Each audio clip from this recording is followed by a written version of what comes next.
नमस्कार। हमने आज एक पोस्ट जो डाली थी उसमें उदयनिधि स्टालिन के द्वारा सनातन के खात्मे की जो बात की गई थी उसके बारे में हम लोगों को अब क्या करना चाहिए, इस पर अपने विचार रखे थे। लेकिन उसमें हमने ये भी कहा था कि आखिर इन्होंने ये सोच समझ के क्यों ऐसा बयान दिया, क्योंकि इनका ये मुंबई बैठक के बाद का एक एजेंडा है, उसके तहत ये सब अपने अपने काम में लग गए हैं। दक्षिण भारत की राजनीति कुछ अलग है। जो शुरुआती शिक्षा मंत्री रहे उन्होंने हमारे देश की संस्कृति को कबाड़ में डाल के और जिन्हें खलनायक होना चाहिए था उन्हें नायक बना दिया और हमारे नायकों को इतिहास से विलुप्त कर दिया। और ऐसे ऐसे उन्होंने मिथक गढ़े जिनको सत्य इतिहास के द्वारा करने की कोशिश की गई। उसी में सबसे बड़ा झूठ जो है, आर्य और द्रविड़ थ्योरी को लेके इतिहासकारों ने, जो वामपंथी थे, देश को अंग्रेज़ों वाली नीति पर आपस में फूट डालो राज करो वाले मेथड को आगे बढ़ाया।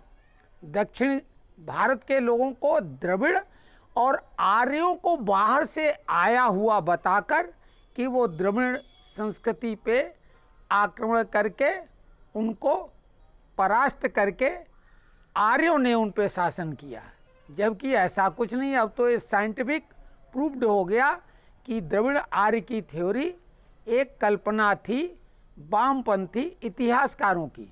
लेकिन जनता इतनी समझदार नहीं, उनकी स्मरण शक्ति भी झूठे प्रलोभनों और इस टाइप के प्रोपेगंडा में फंस जाती है।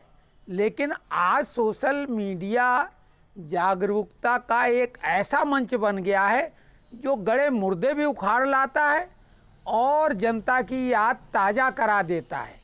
तो आर्य द्रविड़ थ्योरी को आगे बढ़ाने का ये एक कुत्सित प्रयास है। लेकिन यही नहीं, अभी दूसरी तरफ दूसरा एजेंडा चल रहा है मराठा आरक्षण का, और तीसरा एजेंडा जो कि मोदी ने अधिकृत तौर से अभी कोई ऐसी घोषणा नहीं की कि विशेष सत्र में हम वन नेशन वन इलेक्शन का बिल लाएंगे, लेकिन उस पर टीवी डिबेट चल रही। टीवी डिबेट वाले टीआरपी के लिए कुछ भी कराए पड़े हैं, लोग अनाप शनाप बोले पड़े हैं। दिल्ली के मुख्यमंत्री ने बोल दिया कि साल में 20-20 चुनाव हो, देश की इससे प्रगति होगी। तो लोग कुछ भी बोले पड़े हैं। हम देखा उनके प्रवक्ता जिनको जो ज्ञान के भंडार बनते, लेकिन देश के बजट के बारे में उन्हें पता ही नहीं। कोई भी रिपोर्ट जो संसद के पटल पे रखी गई उसके बारे में भी जानकारी नहीं, लेकिन ज्ञान देने आ जाते हैं। यहाँ पर हम मोटा मोटी कुछ चीज़ें जो बताने जा रहे हैं उनके जवाब दिए जा सकते हैं। महंगाई का मुद्दा, 15 लाख की बात ये जो लोग करते हैं, और नौकरियों की बात की 2 करोड़ नौकरी देने की बात की गई। तो पहले महंगाई की बात। महंगाई कोई मुद्दा कम से कम वर्तमान में तो बिल्कुल नहीं है, क्योंकि महंगाई जो नियंत्रण में हो वो प्रगति की सूचक है। महंगाई के विपरीत मंदी सब कुछ बर्बाद कर देती है। लेकिन महंगाई का मतलब ये नहीं, जैसे कि अभी पाकिस्तान में आप देख रहे हैं 315 रुपये लीटर डीजल, एक महीने में 25 रुपये रेट बढ़ गया। देश में ऐसा नहीं। मोदी की सूझबूझ से कोरोना काल और रूस यूक्रेन युद्ध के बाद भी जो तेल और गैस की कीमतें दुनिया में हर जगह बढ़ी, लेकिन भारत में नियंत्रित हैं। और आपने कांग्रेसी मंत्री का 2012 का वीडियो देखा होगा कि 900 रुपये का सिलेंडर, बोला गरीब आदमी के तो बस की बात ही नहीं, गरीब आदमियों की चीज़ ही नहीं है गैस इस्तेमाल करना। मोदी ने गरीब आदिवासी क्षेत्रों में भी गैस पहुंचा दी मुफ्त में उज्ज्वला योजना के तहत। कांग्रेस ने अपने पूरे कार्यकाल में जहां करीब 13 करोड़ गैस कनेक्शन दिए थे, मोदी ने 9 साल में 18 करोड़ से अधिक गैस कनेक्शन दिए। तो मोदी अपनी योजनाओं पे चल रहे हैं, महंगाई को नियंत्रित करे हुए हैं। और महंगाई तो हर समय है। महंगाई तो आपने गाना सुना था रोटी कपड़ा और मकान का, तो महंगाई किस जमाने में नहीं। फिर रघुवीर यादव का गाना महंगाई डायन वाला, तो ये महंगाई तो हर समय रही। लेकिन कांग्रेसी दौर में महंगाई डबल डिजिट में रही और एनडीए के शासन में महंगाई हमेशा सिंगल डिजिट में रही। और पूरे विश्व में सबसे कम महंगाई दर भारत में ही है। अब दूसरी बात आती है 15 लाख रुपए की। तो 15 लाख रुपए का उदाहरण ये था कि विदेशों में जमा काला धन अगर देश में वापस आ जाए तो लगभग प्रति व्यक्ति 15 लाख रुपए पड़ेगा। एक उदाहरण था। गणित के सवालों में बचपन में उदाहरण दिया जाता, कोई सामान कितने रुपए का कितना, लेकिन लोगों ने उसको पकड़ लिया। फिर राहुल की बात को देखो कि आलू डालो और सोना निकलेगा। तो बोला जाए भैया कि आलू से जब सोना बनेगा तो 15 लाख हम दे ही देंगे।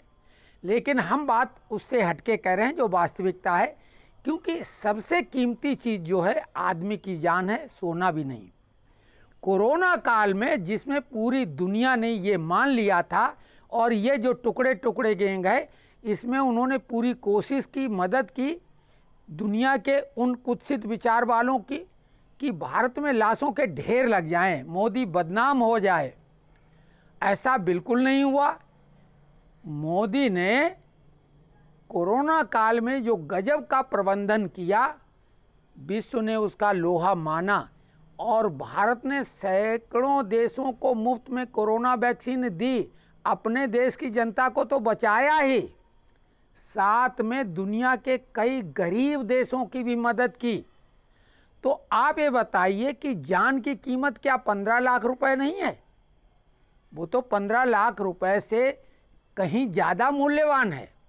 तो जान बचा के मोदी ने 15 लाख रुपए जितने लोग जिंदा हैं उनको दे दिए कि नहीं दे दिए? लालू को भी ये बात बताई जानी चाहिए कि तुम्हारी जान की कीमत 15 लाख है कि नहीं है। Double double triple triple vaccine लगवाई कि नहीं लगवाई, वो भी मुफ्त में। तो 15 लाख की वैल्यू के तो वही हो जाते हैं, क्योंकि वैक्सीन को टाइम के हिसाब से कैसे कब लगवाना चाहिए मोदी ने व्यवस्था करके हमारे देश के लोगों की जान बचाई। अब बात आती है 2 करोड़ नौकरियों की। बात नौकरियों की नहीं, और वो भी सरकारी नौकरियों की नहीं, 2 करोड़ रोजगार की बात थी। और देश में 9 सालों में जिस तरह का कोरोना काल के बावजूद इंफ्रास्ट्रक्चर का जैसा कि विकास हुआ, उसमें लोगों को काम नहीं मिला क्या, रोजगार नहीं मिला? ये ऐसे ही हवा में सब बन गए। तो 2 करोड़ लोगों को रोजगार देने का जो वायदा किया था, वो वायदा मोदी ने पूरा किया। हाँ, कोरोना काल में कुछ दिक्कतें आईं, लेकिन गाड़ी अब पटरी पे फिर आ चुकी है। तो उस वायदे को भी मोदी ने लगभग पूरा किया है। अब रही बात कि आगे आने वाले समय में रोजगार कितने सृजित होंगे कि बड़ी बड़ी इंडस्ट्री चाइना की भारत में आ रही। मोदी ने ऐसा वातावरण देश का बना दिया है कि चाइना की बड़ी बड़ी इंडस्ट्री भारत में आ रही हैं। विदेशी जो एनआरआई हैं उनको भारत में आमंत्रित किया जा रहा है, टेक्निक को आमंत्रित किया जा रहा है। देश में रोजगार का विशेष अवसर पैदा करने के लिए मोदी जी ने इतने उपाय कर लिए हैं कि जिसकी कल्पना भी नहीं ये लोग कर सकते थे। तो ये सारी बातें ये ऐसे बैकफुट पे खेल रहे हैं, लेकिन फ्री में ऐसे मामले उछालते हैं कि जनता उनमें भ्रमित हो जाए। आखिरकार में इनके पास केवल 2 ही हथियार हैं, एक मुस्लिम और दूसरा इनका फ्री की रेवड़ियाँ। तो फ्री की रेवड़ियाँ को भी अब जनता समझने लगी है कि ये केवल वादे हैं जो कि केवल तोड़ने के लिए ही हैं। मध्य प्रदेश में पिछले वादे 10,000 रुपये बेरोजगारी भत्ता का था, किसी को नहीं मिला। तो वादे होते ही हैं तोड़ने के लिए। तो कुल मिला के अब मुस्लिम वोटरों में भी भाजपा ने सेंध लगा दी है, और केवल मुस्लिम वोट किसी भी पार्टी को सत्ता नहीं दिला पाएंगे देश के किसी भी हिस्से में। बंगाल में काफ़ी हद तक और केरल में ये मुस्लिम वाला फार्मूला सक्सेस है, क्योंकि वहाँ पे सनातनियों को इतना डरा के रखा गया है कि वो सही से अपना वोट नहीं कर पाते हैं। तो वो एक अलग फैक्टर है। लेकिन जहाँ तक पूरे देश का मामला है, तो मोदी जी जिस ऊंचाई पे हैं उनके कद के इर्द गिर्द भी कोई नहीं है। जिस तरह से उन्होंने लौह पुरुष सरदार वल्लभ भाई पटेल की प्रतिमा विश्व की सबसे ऊंची बनवाई, वो उसी प्रकार से मोदी का कद इतना ऊंचा है कि विश्व के पटल पर कोई भी, भारत का नहीं विश्व का भी कोई नेता इर्द गिर्द भी नहीं है।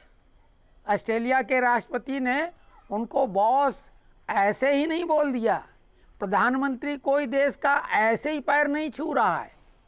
तो मोदी में एक विशेष ईश्वरीय गुण है, एक तरह के वो अवतार हैं, ईश्वर प्रदत्त हम सब लोगों के लिए अवसर है कि उनके इस दौर में हम लोग मौजूद हैं।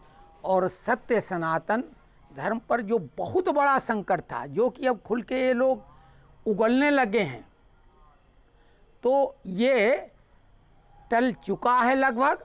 और आने वाले समय में ये सब भौंकने वाले विलुप्त हो जाएंगे, अपनी बिलों में घुस जाएंगे, ये कहीं नज़र आने वाले नहीं हैं। अभी कुछ दिन इनकी बकबक और इनका भौं भौं सुन लो और धैर्य रखो। प्रतिक्रिया में कोई भी अनुचित ऐसी बात नहीं कहो कि उनको अवसर मिल जाए। हाँ, जब भी ये कोई ऐसी बात करे, आप उसको इनके विरुद्ध हथियार के रूप में कानूनी रूप से FIR दर्ज करवाएं, जितनी करवा सकते हैं बस। इसके बाद इनका भौंकना बंद हो जाएगा। धन्यवाद। अगर हमारी बात पसंद आ रही हो तो चैनल को सब्सक्राइब करें। धन्यवाद।